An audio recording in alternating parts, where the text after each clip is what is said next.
Joining us now is pastor and author C.R. Wiley. He's written a book, Man-Made, about artificial intelligence, and has an interesting subtitle here, St. Anthony's Guide to the Future here we got, or the Apocalypse, I should say. Sorry, I couldn't read that. It was sideways on the sheet here. But tell us a little bit about that, and why St. Anthony? I don't know anything about St. Anthony. Well, it's the subtitle is St. Anthony's Guide to Surviving the AI Apocalypse. Surviving, yes. Okay. Right. And St. Anthony is considered you could say, the first monastic. He was an Egyptian, lived in the 3rd and 4th centuries, was a friend of Athanasius of Alexandria, and Athanasius wrote a book entitled The Life of Anthony. You know, of course, Athanasius also gave us On the Incarnation, which was really a significant work that helped to contribute to the Nicene Creed and its crafting. Mm-hmm. But another person who was a fan of Anthony was Augustine. Mm-hmm. So in his Confessions, he reflects on discovering Anthony and reading Athanasius on Anthony, and was just astonished by him. But I used Anthony as more or less an inspiration for thinking about how to preserve our humanity in the face of a ever sort of growing tendency or our trend in our society to digitize everything, including human beings, and sort of incorporate us into the world of machines. So that was the nature of that. The first half of the book is entitled The Nightmare, where I go into a lot of the dystopian sort of possibilities that actually have been presented to us by people in the AI world. It's kind of it is a conspiracy when they're telling you what they're breathing together to do. Right. It's not like we're theorizing and saying, well, I think they're going to do this. It's like, we're going to do this. So that's bad enough, isn't it? And I guess the question would be, are we going to need to live a monastic lifestyle here to survive this? So you got also in your back of your the back cover, you say, will you accept the limits with gratitude and return to the analog world? Yes. I think many of us would, probably. Right. Yeah, so that's basically my premise. But the second half of the book is an attempt to think about putting limits on ourselves and on the technology so that we can have the best of both worlds. So I'm not a person that just wants to throw it all out. I actually think there are many really marvelous applications for the technology. But will we be able to exercise the kind of virtue and self-control necessary to get the best out of it without doing the worst to ourselves? That's right. And of course, some of the people who are pushing this out and are looking to use it for some of the most heinous applications, I'm thinking of Alex Karp of Palantir, who is saying, well, this general AI that's out there, the chat programs, he said, that's really... It's bad, and it doesn't make sense for business, and it's pretty dangerous, is what he had to say. So he said, so you got to have like an application layer for it to really be useful.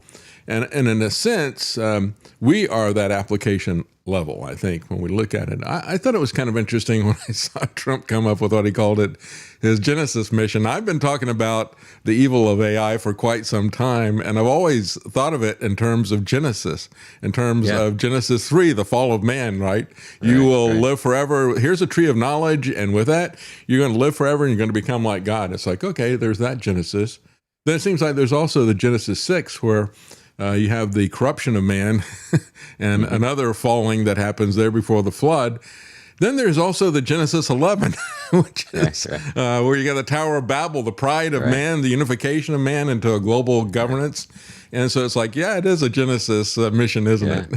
Yeah, that's right. I think all those applications are apropos. I really agree with you. And it's fascinating to see how even secularists draw the lines to those various things, especially the Babel account. So Babel. Especially when you look at that, it's almost like a counterfeit version of Pentecost, where you've got everybody. There's no separation of language anymore, but it's for a different purpose, isn't it? It really can translate instantly between different languages and being used for that. Right. So tell us a little bit about recently we had a survey that showed that there's a large percentage of pastors actually admitted using AI for their sermons. Give us your take on that. Well, in my mind, that's a betrayal of your calling. And I think that denominations ought to take a hard look at this trend and address it in a disciplinary way. I think that there are ways that AI can be used that are helpful. I mean, just basic research and so forth. But even then, you need to double check your work. You're not necessarily getting something that you can rely on even when you do that. But anything beyond that, I think that it's a disciplinary matter. And I think that say if a pastor uses it to make or craft a sermon, he's cheating himself and cheating his congregation, and he's also inserting something between himself and the whole process of crafting a sermon, which is something that should occur in a pastor's study prayerfully as he's working through a text and crafting a sermon with his own people in mind. Not just simply, setting out, providing a few prompts and getting some kind of manuscript that he can read to people, or even, present himself online as reading it when it's in fact just an avatar of him. You can do that too. That's right. I think that one of my major concerns, and I address this in the book, is the atrophy of skills. I think, and this is something that educators have picked up on, and that is the same phenomenon that occurs when astronauts go into space and don't have gravity to provide the stressors needed to keep muscles and bones healthy. The same kind of thing can happen when you are relying on AI to do all your thinking for you.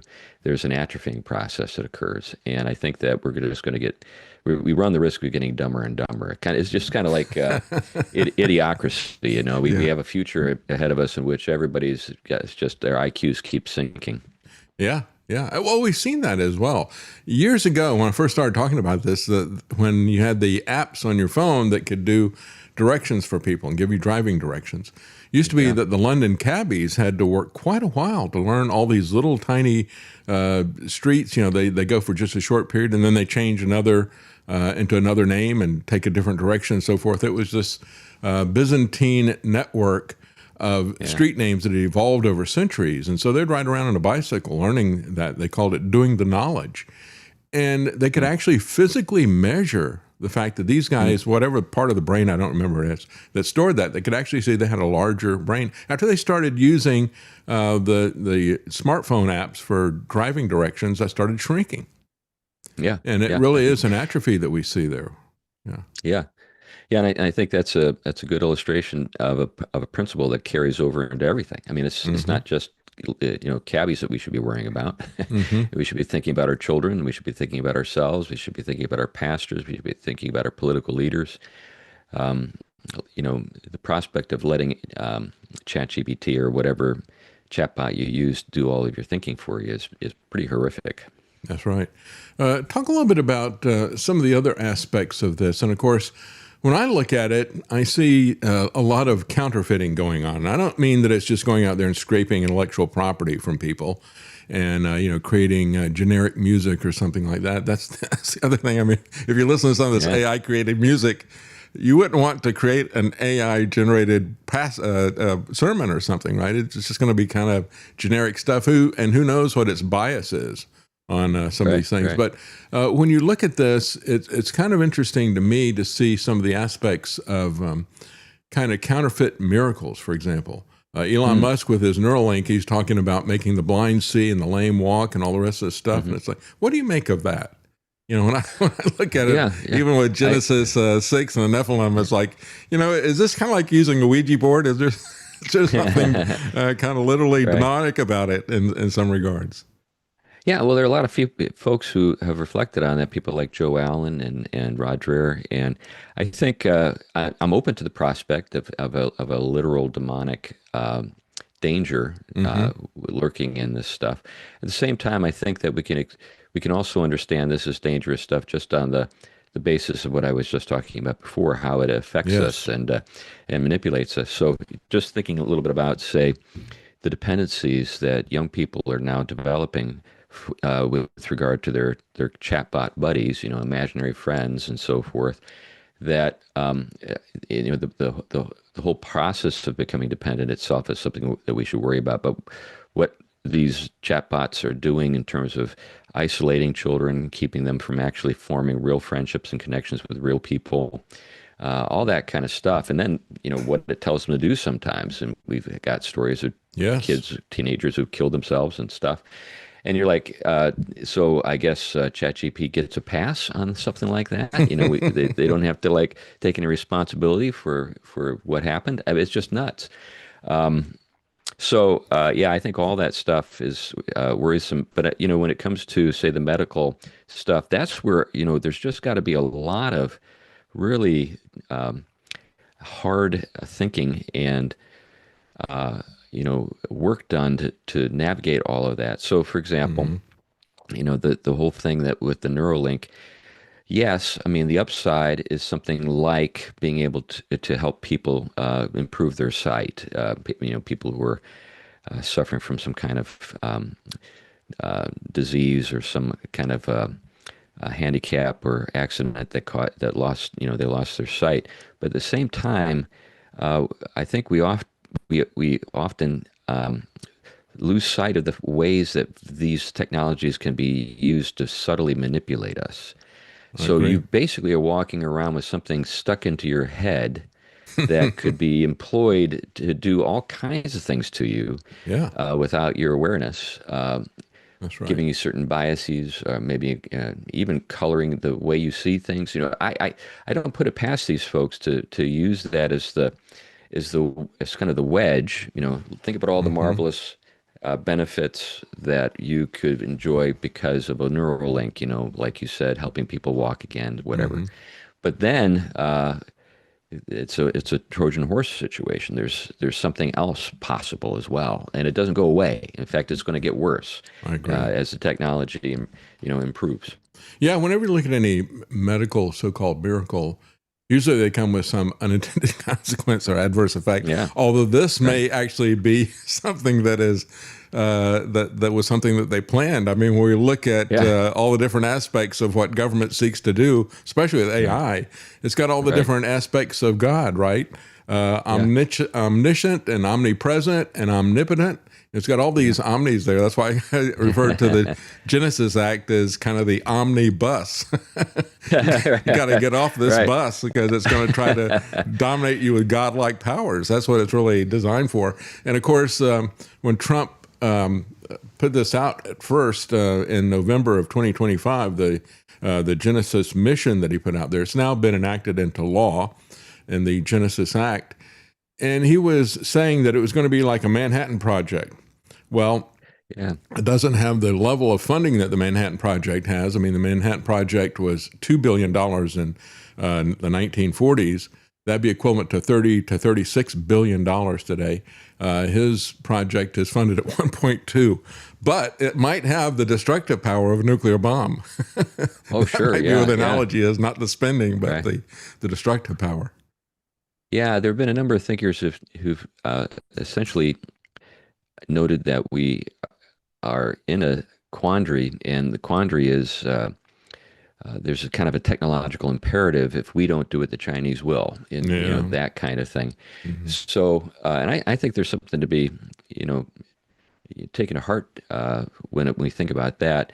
But getting back to your earlier comment about maniacal and sort of crazy and sort of insidious, agenda behind this. All you need to do is, look at a few videos of Yuval Noah Harari and his speculations on what we'll be able to do. And you're like, this guy is an incredibly creepy person, and he's excited about this.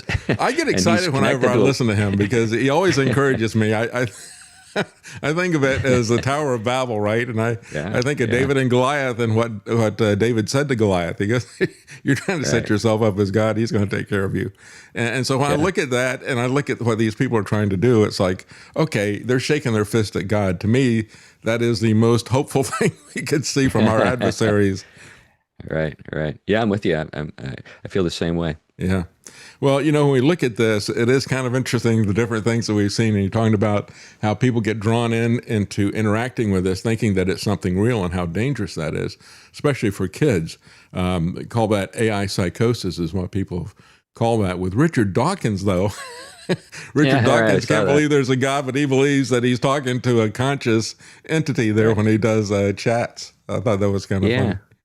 Yeah, the whole thing with consciousness, you're probably aware of Geoffrey Hinton, the guy that won the Nobel Prize for developing the technology, the neural network technology that makes AI possible. Mm-hmm. Well, he's a materialist, and he does believe that AI has got a rudimentary form of consciousness already.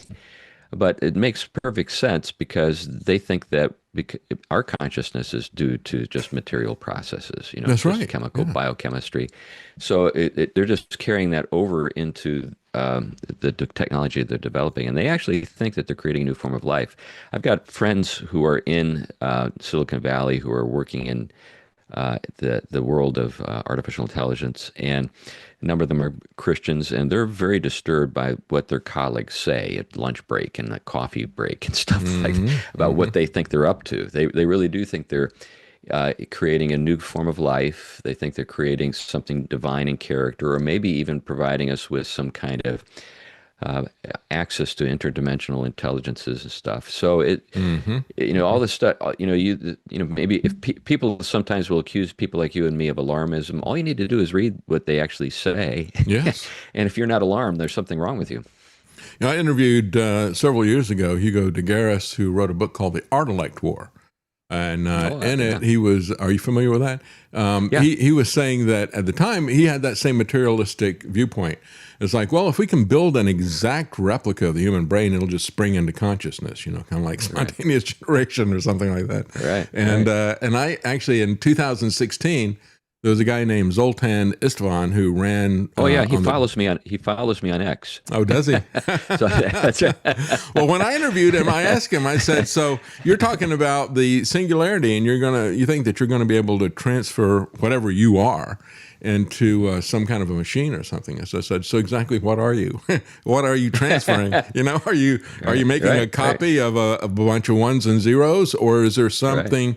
That is, some consciousness that is immaterial, but nevertheless, it is the essence of you, because that's what Christians would say. But of course, Zoltan, that's his antagonist in his books, of the Christians, that they were intolerant of the singularity and other things like that. Unfortunately, Christians, I think, are all too tolerant of all these different things that are happening out there. We don't even oppose it verbally.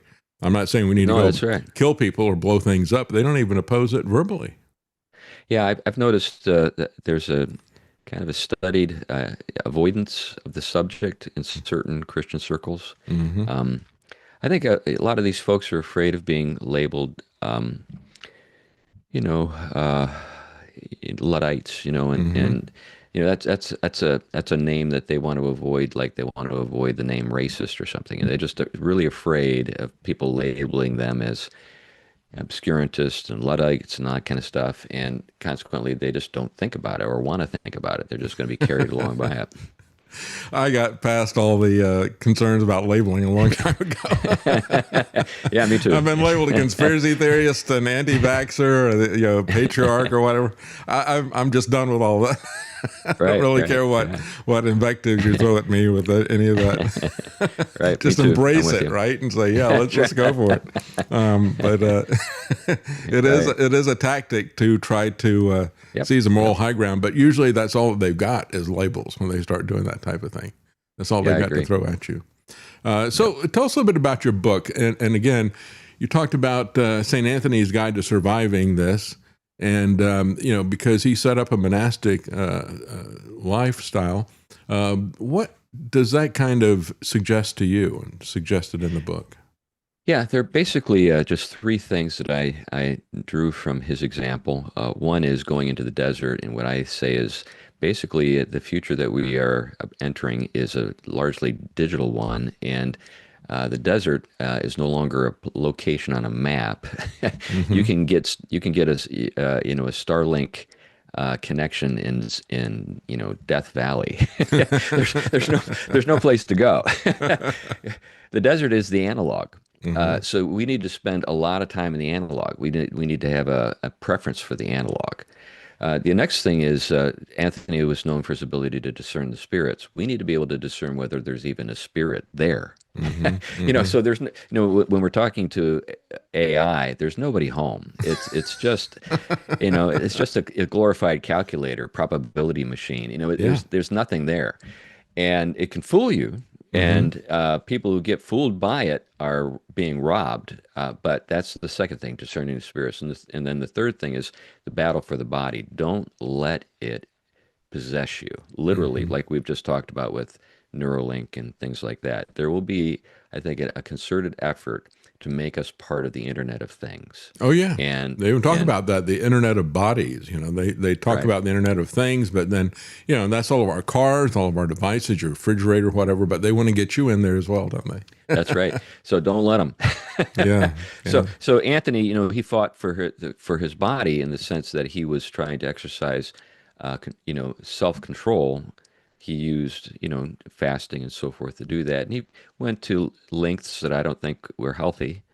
But at least the principle the thing that he was pursuing was, I think, really essential. And that is, you can't be mastered by sin. You can't be mastered by demonic forces. You can't be mastered by your own fleshly nature. You need to be the master and submit to the mastery of the Lord. And that's the same thing that we've got to have in mind when we are dealing with these things, is we can't allow ourselves to be subject to them. Sure, yeah. And I guess when he's doing a fast, that is really kind of where the rubber meets the road. Everybody is so drawn to eat. I mean, it's a physical necessity, but it's also a great desire for us to eat. So the fasting for him was a discipline to control his appetites and his desires, right? Yeah, definitely. Yeah. Yeah. Well, that's interesting. Over and over again, we see this even when we talk about cars. Eric Peters, who I have on frequently, talk about what is happening to cars and how they're becoming interconnected and we're losing control of them and so forth. And always, the goal of everybody's desires, if I could just get back to a completely analog car and have a manual transmission and that type of thing, that's the analogy for our entire life, isn't it? Yeah, I think that's right. In fact, I just bought an F-150 from 1996. Got a stick shift? Well, I have that in my Jeep. There you go.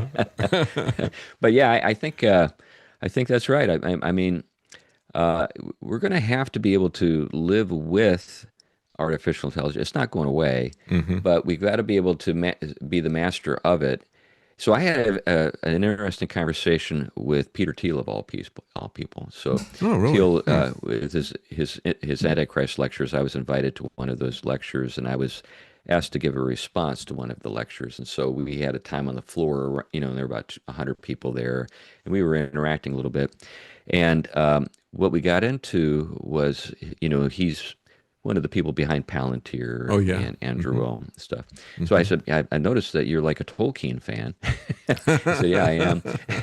And then he made a case for using tech in the way that Aragorn used, say, the Palantir and the sword to kind of do a psyop on Sauron, in the story. So I thought, yeah, it's pretty good. Have you ever had one of these experiences where you wish you had said something after the conversation ends? Many times, yeah. I guess I call it deja vu, I go back and go, oh, that's foolish. I didn't say anything about that. Yeah, that's a great one. I'll have to remember that one. But anyway, I thought to myself afterward, Peter, do you think you are Aragorn? Do you really think that you have that kind of self-mastery to be able to take this technology and use it purely for good ends? Maybe he's Boromir. That's right. That's right. I think it's something to aspire to, and I think that's a good illustration. But in terms of, we need to raise children who are Aragorns, because that's the world they're going to live in. They're going to be surrounded by this stuff, and unless they go full Amish, they're going to have to use it every once in a while, maybe a lot. And they've got to learn how to master themselves and master the tech. That's a huge ask for a kid, because the people behind it and the tech itself is so protean and it's changing all the time and developing and growing stronger by the day. Yes, it is. So, Yes. so I've used some of it for some graphic stuff, and it truly is amazing how rapidly it is evolving. Yeah. that's right. Yeah. So I think that, we have to, but that's the challenge. We're going to have to rise to the occasion. Mm-hmm. Well, let me ask you, because I've talked about Palantir for a long time. My first take on it was these guys are Sauron, and because I Right. actually made the analogy. I said, so what was the Palantir? It was something that people had in order to communicate, and instead it was turned against them, and it not only monitored them, but it looked inside of them in a predictive way. And that's what these people have been predicting for the longest time. That's been their goal. You go back to the 1970s. Zbigniew Brzezinski was talking about the technocratic age where we can predict what you're going to do and say and so forth in advance. And I thought, well, that's the Palantir right there. And really was at the center of geospatial intelligence as well as the original AI, I guess, anticipatory intelligence, trying to anticipate where people are. But let me ask you about the Amish, because you brought that. That's what I always think about. What about the Amish approach? Just cutting it off completely. I think that has a lot to say for it. I'm not I don't disparage the Amish. I think that they've got a very, I think, careful and well-developed approach to thinking these, through these things. So they're not completely anti-tech. They just don't want the tech to alter their lives and their lifestyles. And so they use it very scrupulously. And I think that we need to have the same kind of caution when we bring new technology into our lives. So in one sense, I'm a supporter of that approach. The question is just how far do we go with that? Since it's not going to go away. One of the things I do in my book is I imagine three futures, and I tell a little sort of I provide a little opening to a story that I invite the reader to finish, for themselves. But the first is the nightmare, which is a total cyber world where we're all physically linked to AI. The next is what I call the neo-Amish world with an AI twist. And what you have in that world is basically an apartheid. But in order for the apartheid to work, you have to literally tithe your brightest and best to keep an eye on AI. So they have to learn this stuff, and you have to learn how to watch it and keep it at bay. Because if we take the AI visionaries seriously, there quite probably will be a time in the future where we literally can't turn it off. Oh yeah, it just it's like I always say about government. You may not be interested in politics, but politics is interested in you, and so artificial intelligence is so heavily linked into politics and the government that even if you don't use it, it's going to be coming after you. I mean, we already see the flock cameras, and now they're talking about having autonomous drones that are airborne and moving to get that same information on you. They're going to characterize you, whether or not you have a phone that they can tap into and say, oh, that's David that's moving, and there's where he is, and I think he's going to be going over there. You don't even have to have that. I mean, if you're just walking around and, with 1980s tech, they would still identify you and start to track you. Yeah, I think that's right. So that's one possibility. And then the last possibility is what I call apple pie and rocket ships, which is trying to find a way to use the tech in positive ways and mitigate the negative, uses. But in that world that I envision, there's still going to be cyberheads. There are going to be people who go all in, and they're going to be, our neighbors. And we're going to have to figure out how to relate to them, and just, what this is going to mean for us. So let's say we've got robots in our homes and so forth. Do we let them make our kids' beds, or do we make our kids make their own beds? Stuff like that. Just that kind of practical, down-to-earth, day-to-day routine stuff. Yeah. And that's going to be the challenge. We could find ourselves just completely, infantilized, by just letting the machines do everything for us.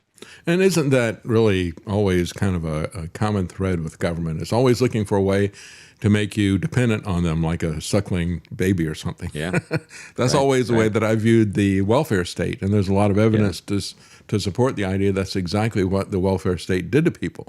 And their aspect of it is that they've got plans that are bad enough that just like Hugo de Garis said with the Ardlake War, he said, when people figure out what they're doing, they're going to come after these guys. And already this week, we've had a lot of articles talking about how the intelligentsia of the Silicon Valley are starting to get paranoid about somebody coming after them and attacking them. And it hasn't really even, the negative consequences haven't even really been felt yet, but they will be. And so in his book, he posits basically a war between the people, the artificial intelligence people, and the rest of humanity, where they leverage that technology against us. And it looks like that is already starting to develop. Yeah, Butlerian jihad stuff, if you're familiar with the Dune kind of backstory, basically a war with artificial intelligence. Yeah, I think that's, unfortunately, I think that's plausible. When I was at this event that Peter Thiel spoke at, the security was pretty significant, and they had done background checks on all of us. In fact, when I got up to speak with Thiel, he knew who I was, and because he had been briefed on me, so he knew the things I had written and what to expect in terms of what I was going to say. He was prepped, but because he's surrounded by a lot of people who get paid well to make sure that he doesn't get killed. Wow. Yeah, and already you've got people who are throwing acid-filled balloons at data centers and so forth. And again, it hasn't even really kicked off. Truly is amazing. Right. Now, we were talking about Tolkien. You wrote a book about Tom Bombadil, one of the most enigmatic characters, I think, in The Lord of the Rings. Tell us a little bit about that. That's another one of your books. Yeah, well, I that's probably my favorite book. And in fact, that was the book that Thiel and I spent part of our time talking about it, because he had been briefed on me on that book. But yeah, I love Tom Bombadil. I think that Tom is Tolkien's attempt to show us what genuine biblical dominion looks like in a world where we exercise our authority in a way that is truly beneficial to the creatures and the people that are entrusted to us. So if you think about, the story, there is a complaint that, Bombadil doesn't save the day and just go to the mountain with the ring himself and do the deed for everybody. But that would mean that Frodo didn't have anything to do, and that would be a pretty short book. How it should have ended. Yeah, I've seen how it should have ended, did their alternative version. And at the very beginning of it, the eagles just pick them up and fly them over to Mount Doom, and it's done. Right. But I think what we have with Tom is the image of the happy ending. And there are different ways in which that is hinted at in the story. So, for example, when Frodo and Sam and Merry and Pippin are in Tom's house, Frodo has a dream.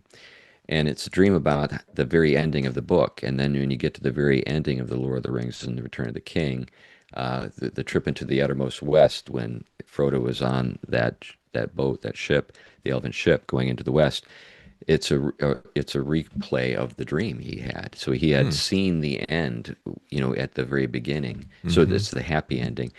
A lot of people, when you talk to them about heaven, if they don't have a biblical understanding of the glory of God and the wonders of being in his presence, they'll say, well, what are we going to do in heaven? We're going to be so bored, just laying around on clouds, playing harps and stuff like that. I think that what you see with Bombadil is a picture of the end. I mean, here's a guy who's in the story, says, I'm the oldest. And he's just excited to get up every morning. He's singing, he's happy, he's just delighting in the creation that he finds himself in. And at the very end of The Lord of the Rings, when they're about to go back into the Shire, to deal with Saruman and all the stuff that he's done to the Shire, they say to Gandalf, the hobbits say to Gandalf, well, you're going to be with us. We don't need to worry about it. And Gandalf says, no, I'm not going with you. You can handle him yourselves. I'm going to go have a long talk with Bombadil. In other words, Gandalf's going into retirement, and he needs to have a talk with Bombadil about how to relax. So anyway, that gives you a little picture of what I'm into in the book. Yes, the book is called House of Tom Bombadil. That sounds like a fascinating read. And again, we've been talking about his other book, Man-Made, St. Anthony's Guide to Surviving the AI Apocalypse. And truly it is. I mean, it combines the worst aspects of technology and the worst aspects of government. They both have their uses, but they can be dreadful masters, can't they? Yeah, that's right. Yeah. I agree with you. I'm very concerned about the same things you are. Yes. Well, I just want to say we took a break and we're coming back because Pastor Wiley was kind enough to come back. We joked about this yesterday when he said, you ever had a situation where you're talking to somebody and you say, well, I forgot to say that to them. And I said, yeah, I have that all the time. I call it deja vu. Well, I had a deja vu moment yesterday because we got sidetracked on the issue of talking about Tolkien and Peter Thiel's connection to that. But I thought about it after the interview ended. I thought, we never did talk really about what happened at the Antichrist lecture series. And this is something that Peter Thiel has worked a great deal to keep a lid on it. And so thank you for coming back to talk about this, Pastor Wiley. I'm kind of wondering, how much are you allowed to talk about? I mean, he did invite you to come in and critique it, but what can you tell us about the series? Well, it's probably the worst kept secret in the world. It seems like if you want to learn about it, you can go just about anywhere. It's been kind of addressed in different publications. If I remember correctly, Wired did something with it, and then The Guardian. Mm-hmm. And both those places are not friendly to him. Mm-hmm. So in terms of what I promised to keep kind of a lid on things, but then I thought, well, the interaction I have with him is as much mine as it is his. Mm-hmm. So I feel like I'm at liberty to talk about that part of the the conversation, or part of the event. But really, it's just kind of at this point, it's so widely talked about. There's nothing really that was said at the event that you can't discover somewhere online. So I feel like at this point I'm able to talk about it just because it's so readily kind of available to learn about. So yeah. It's out in terms of the event itself, and Thiel, I mean, he's a really remarkably smart guy. I mean, everybody knows that. Mm-hmm. But where that really came across is during the Q&A times. So we had a number of very high level, public intellectuals in the room. And Roman Catholic, Protestant, people that, names that if I mention them, you would recognize the names. Mm-hmm. And he was able to field our questions on the fly, making reference to documents and events and like the 13th century. And just he's got that kind of breadth in terms of his learning and his ability to recall. And so I was very impressed with his intelligence. In terms of the event itself and what he was getting at, my sense is that Thiel equates progress with Christianity. And I think there's a case to make for that. Mm-hmm. So he... well, of course, we've seen that with Richard Dawkins. He really loves the fruit of Christ. He just doesn't like the root of it, right? So he loves the architecture and he loves the Christmas carols and things like that they have. And he's sad to see that go, but he completely rejects Christ and all of that. And I guess that's the question when I look at it. It's like, why does Thiel try to focus on something that is ultimately a Christian teaching about an antichrist? And what is at the core of that? Is he really... he's a student of Tolkien. Is he a student of the Bible, except perhaps as a philosophical or historical document? Well, he claims to be a Christian, Protestant one, kind of an unorthodox Lutheran is what I've been told he refers to himself as. But he explicitly referred to himself as a Protestant when he was talking at the event. So naturally, if people are aware of his personal lifestyle, there are lots of questions that emerge. How do you reconcile all this with Christianity? But liberals have been working at that for a long time. That's right. So it's taking that kind of attitude, it's taking over entire denominations. Right, so, yeah. Right. Now, the thing about him, of course, is he's pro-free market and pro-tech.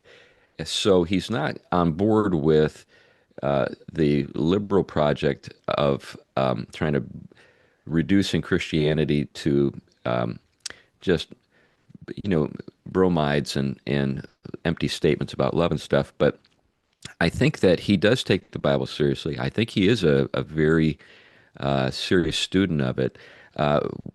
Whether or not he allows it to address, the Spirit to address features of his own life is, I think, in question. I think, though, that when it comes to doctrine and so forth, he's remarkably well read. He was quoting Rushduni of all people in the middle of the lecture. So he reads not just top level theologians like Augustine and Luther, but he digs down to third level people like Rushduni. And he's knowledgeable when it comes to the different schools of interpretation, when it comes to eschatology. He was very, I think, comfortable talking about premillennialism and postmillennialism and amillennialism as we were conversing. But his take on the Antichrist, I think that, again, it ties into his thinking on progress, particularly material progress, meaning technological progress. So he credits Christianity with the technological revolution that we have witnessed in the West, and he thinks that anything that inhibits that is antichrist. I think that's how he understands it. Yeah, because he comes up with this idea. Sorry to interrupt, but he's had this idea that, to him, I guess it's not so much antichrist as a person, but as a system. And many of us look at artificial intelligence and we see it as a tool that ushers in a world government and massive control of the individual. And yet he sees it from the other perspective as somebody who's creating this system. He said, if you're going to try to control this, you're going to have to create a very, very powerful world government, perhaps with my tool. He looks at it from that standpoint. He goes, and so that's how you get the Antichrist, is by creating massive regulation to control everything, including artificial intelligence. Is that accurate? Is that kind of where he's coming from when he says that the control of technology would be an Antichrist system? That's what I've seemed to have gotten out of what some other people have written about it. What do you think? No, I think that's correct. I think that's what he's saying. Now, to give him kind of credit that he's due with regard to his argument. His case is that private industry. This is my take or my interpretation of his presentation. Private industry, so long as it's allowed to do the kind of disruptive kind of thing that private industry can do, it will always be 2 or 3 steps ahead of a government.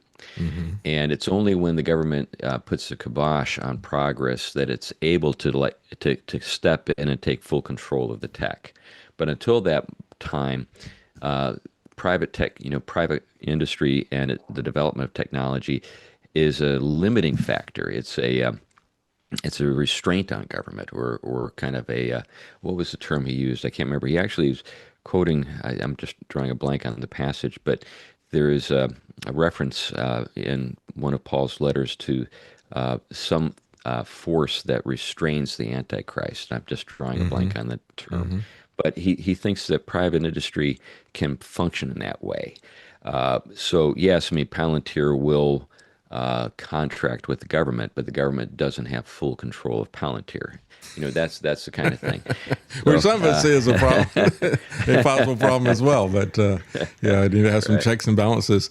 Which I guess comes back to Rushduni. What did he say about Rushduni in context? Because Rushduni is someone who has been a favorite of a lot of people who would call themselves Christian nationalists.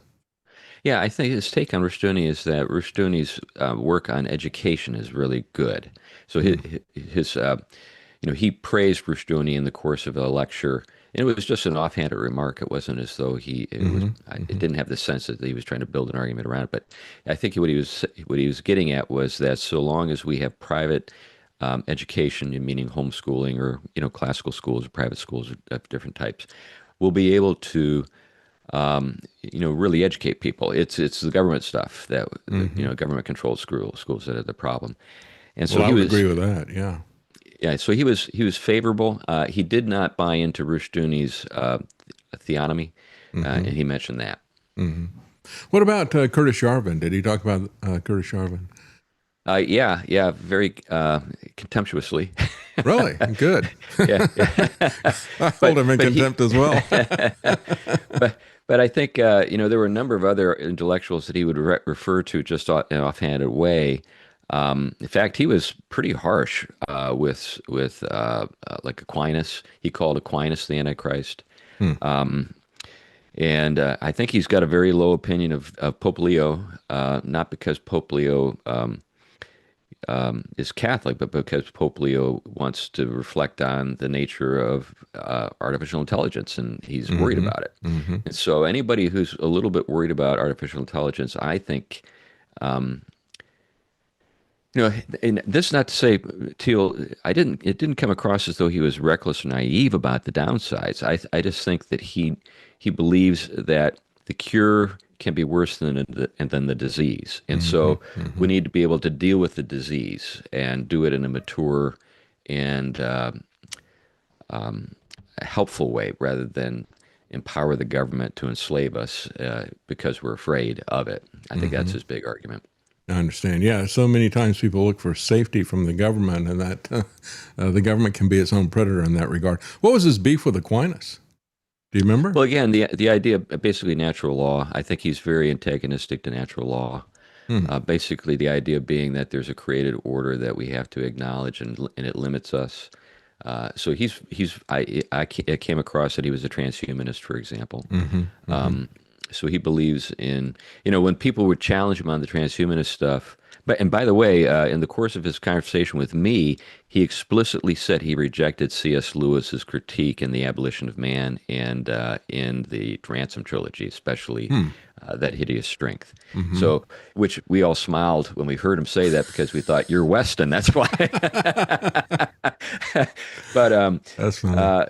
But he when people would challenge him on transhumanism, he evaded the subject. He didn't really own up to it. He would say, "Oh, well, it doesn't work anyway." Well, what are you saying when you say that, Peter? Are you saying that if it did work, I'd be against it, or are you saying if it did work, I'd be for it? Or and I had the sense he'd be for it, and this was just an evasive technique or sort of tactic to get around dealing with the question, and that is just can we merge with the machine? Are we infinitely? Are we just machines made of meat, as Marvin Minsky said, or is there something fundamentally different about human beings that we're not reducible to machines? It'd be interesting to see his take on the Garden of Eden, for example, because as soon as I saw what these transhumanists were pushing out there, it's like, that is just a recycling of that. It doesn't even change much about what happened in the Garden of Eden and the fall of man. So, right. Yeah, I think a lot of the folks who are naively pro-tech, really the challenge for them is how do they mount a defense when it comes to transhumanism. I think there are a lot of marvelous Christians out there that I kind of feel are naive when it comes to technology because they don't think about the kind of dystopian possibilities, and they're just unwilling to take them seriously. But what are they going to say to their kids when their kids tell them that they want to have a Neuralink implant or something like that? And I think our big underestimation that we have, of course, not so much that the Christians underestimate the evil nature of man and what man is capable of doing from a moral standpoint, but I think Christians may be aware of that, but they're not aware of really what can be done with technology. And I think that's where the naivete comes in my opinion, from what I've seen. It's like, you can't imagine what somebody is going to do. In many cases, you look at somebody like Ted Bundy, and it's so far away from your mindset, you can't imagine anybody would do something like that. And that's how they can get us on the one side. But the same thing is happening with technology. They can't imagine that something like this could actually be real. Yeah, I'm with you. I think that's the right take. And when it comes to those folks, I love them, but at the same time, I'm kind of exasperated by them because when I talk to them, I'll say, I'm not making this stuff up. I'm just quoting people. And I'm not like quoting people that are way out on the fringes. I'm talking about people that are like, the inventors of the technology and work with it every day. Demis Hazzabis or, Mustafa Suleiman or, Jeffrey Hinton. And the list just goes on and on of the people who tell us, this is what we're up to, and get ready. Well, I see that in politics a lot. We have a lot of times you'll see some crazy scheme of government that is Orwellian that they want to roll out on people. And a lot of times people say, that's the sci-fi plot. We've seen that movie before, right? And so they kind of dismiss it in a way. There's kind of a predictive programming that puts a narrative out there. And a lot of times people look at this and think that you're just imagining what you've already seen as a movie because they saw that movie as well. But I think there certainly is, that's where I would think that a supernatural element comes into play there to kind of put out the plot and put that to get people accustomed to it, right? To move the Overton window to that, but also to move it to what I would call, I guess, a kind of fantasy window, so that if you talk about somebody actually trying to do that, and what we're seeing out of Hollywood is they are just basically repeating every kind of dystopian sci-fi scenario that we've seen acted out in books and movies. They're trying to literally enact those things. We were just talking about the Tolkien companies, Anduril. They just came out with some tilt-rotor autonomous weapon drones that look like they're straight out of the Terminator. And so they're just trying to recreate what they've already seen in fiction. So it's difficult for a lot of people to believe that that isn't just a movie fantasy that we're channeling out there. Yeah, I think that's right. And when I mentioned the names of the people that I'm being essentially briefed by on all of this stuff, and we all are. I mean, they're readily available. These interviews are readily available on YouTube. And I mentioned the names of these people. Even tech people who work in technology don't even know the names of these people. These are people like, I've already mentioned a few times Geoffrey Hinton. He won the Nobel Prize for creating the technology. And I'll ask people, have you ever heard of Geoffrey Hinton? They'll say, no. I was like, what do you do for a living? I'm an IT. I was like, I work with AI. I mean, do you have any idea who this guy is and what he's saying? And just look him up. Just look him up on YouTube. There's, hundreds of places you can find him. Well, again, going back to some of the philosophical and historical stuff that you said is he's so passionate about, and I guess that's the other issue as well. We've had so many people who have railed, like I have, against government regulation and overregulation and the safety net that you get tangled up in all the time. I understand that, and a lot of people have pushed back against that.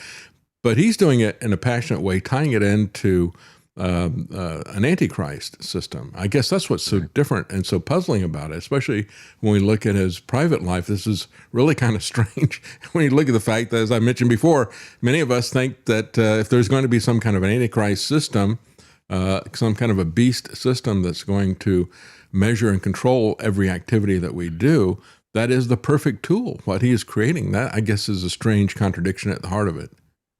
Yeah. Well, to give him a little bit of credit, he didn't, start the whole thing.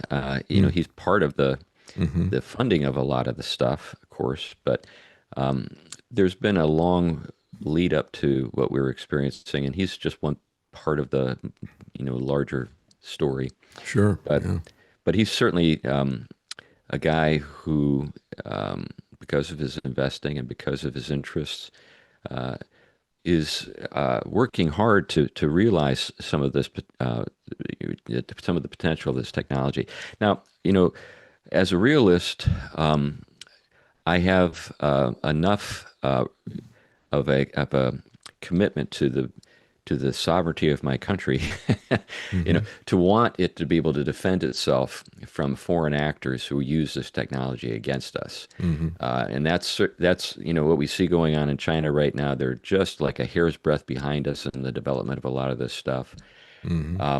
So we're going to have to employ the technology against the technology, I think. It's sort of like, with nuclear weapons. Once you have them, you have them.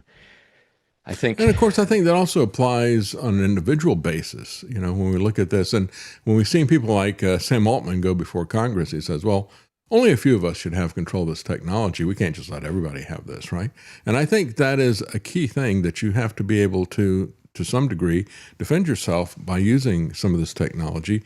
In the sense that some of the people who came up with encryption, early days, PGP and some other things. I think the guy's name was Zimmerman, if I remember correctly. But they were specifically using their technology to shield from this surveillance technology that the government had. And I think there'll be an application for that as well with artificial intelligence. Yeah, I think that's right. And I have a number, I think I mentioned last time we spoke that I have friends who are in Silicon Valley and working in this area. and they're disturbed by what some of their colleagues think about the tech and what they want to do with it. At the same time, we really need good people, good solid people helping us to develop applications of the technology, because it is a general purpose technology. It can be used for all sorts of things, to protect us from the malicious use of the tech, and also to provide us with maybe ways to care for ourselves and our families that wouldn't necessarily come to mind for, say, secular humanists. you know, so. Again, I've got a very mixed set of feelings about all of this. I wish we didn't have to deal with this. It's sort of like getting back to Tolkien. I wish the ring hadn't come to me. And the thing is, that you do hold the ring, because you do hold the solution to all of this. As Christians, as pastors, as whatever, we have to be the ones who are going to carry that ring, and who are going to try to. The real issue is the human behind the technology. I mean, it's just a tool, right? And so you can use a hammer to build a home, or you can use it to kill somebody. And so the question is, how do we use these tools? That comes down to the person behind it. And I thought it was kind of interesting when I go back and I look at some of the things that Peter Thiel was talking about. He's very fixated on, say, Rene Girard, for example. And I've seen a lot of Christian pastors who talk about that. Maybe you've got some insight into it. I don't really know anything about Rene Girard. I don't really get into philosophy that much. But what I did see of it is, and it was a key insight that he had about human nature, I guess. You can get that insight from the Bible as well. He said that we want things because we see somebody else with them, right?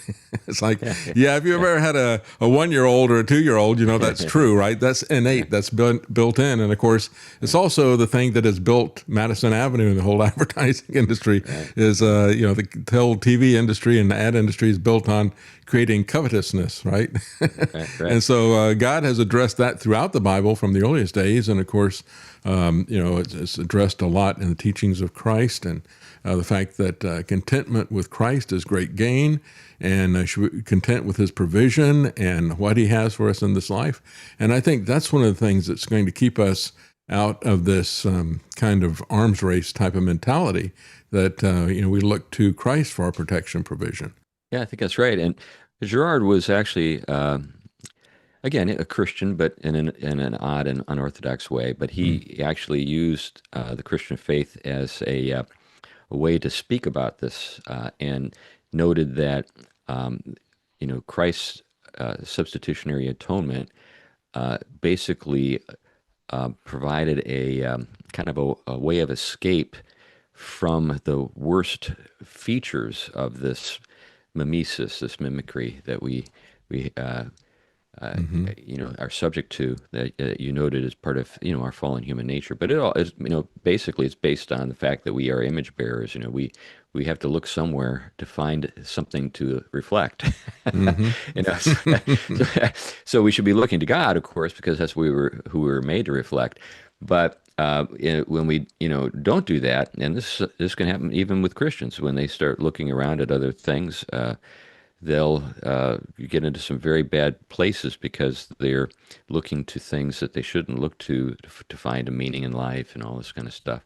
So, but anyway, Girard is a very fascinating guy. I've read a number of his books, and Thiel is very much a disciple of Girard, that's for sure. I think he knew him personally. That's interesting.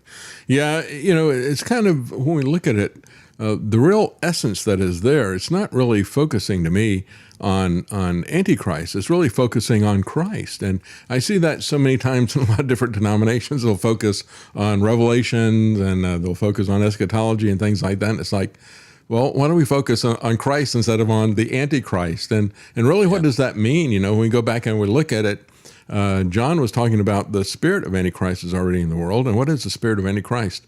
It denies Christ. It denies his incarnation. It denies him as the Messiah, denies him as coming from God.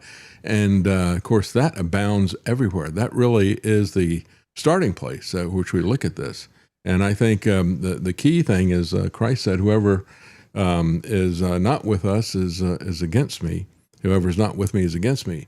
And whoever is not gathering together is scattering. And so the gathering together is gathering people together toward Christ rather than scattering them abroad on looking at all these other things that are out there, all these shiny objects that we chase all the time, I guess. Yeah, I'm with you. I agree. Mm-hmm. Well, it is fascinating to look at this, and it is a bit of an enigma as we look at Peter Thiel. That's why I wanted to get you back on. I really appreciate you coming back on talking about that. It is strange to try to figure out where he's coming from. Now, Lance mentioned, he said, the problem with Thiel is that he wants exceptions for his company, but he doesn't want to end regulations for everybody else. I have said that over and over again. I said, liberty is one of the things that you can't have unless you're willing to give it to other people, right? So a lot of times people want freedom in the area of their concern, but they're willing to crack down on people in other areas. And certainly he is producing and funding some of these tools that will be used for that kind of crackdown, I think. So it is interesting. It is the debate of our lifetime that we've got right here. I think it's a seminal moment. And I think your book is very important as a guide to surviving this AI apocalypse. I guess that book was not out there when you spoke, but that certainly is what we're looking at here is an AI apocalypse. And the true meaning of where this is going is truly hidden at this point, isn't it? Yeah, I think that's right. Yeah, well, we'll find out. Yeah, that's right. It's going to be our lived experience. Thank you so much for joining us. And again, the book is Man-Made, and it's by C.R. Wiley. And the subtitle is St. Anthony's Guide to Surviving the AI Apocalypse. And it just came out, by the way. It just came out a few days ago, didn't it? Yep. Well, thanks for having me on, David. I really appreciate it. Thank you. Appreciate it. And you can find that, folks, at Canon Press. And you see that underneath his name there. Thank you so much. Appreciate it. Thanks for having me again. Thank you. Bye-bye. Bye-bye.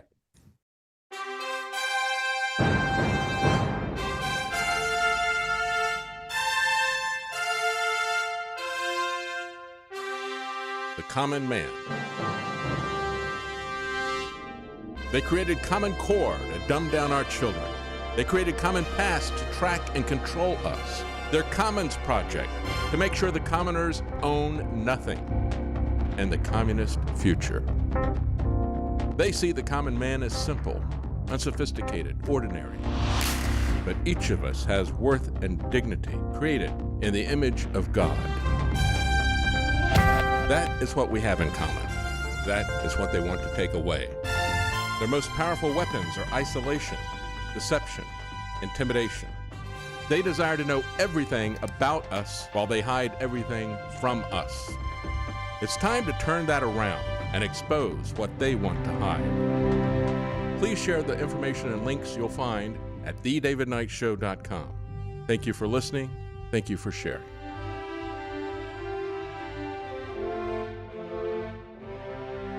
If you can't support us financially, please keep us in your prayers. davidknightshow.com.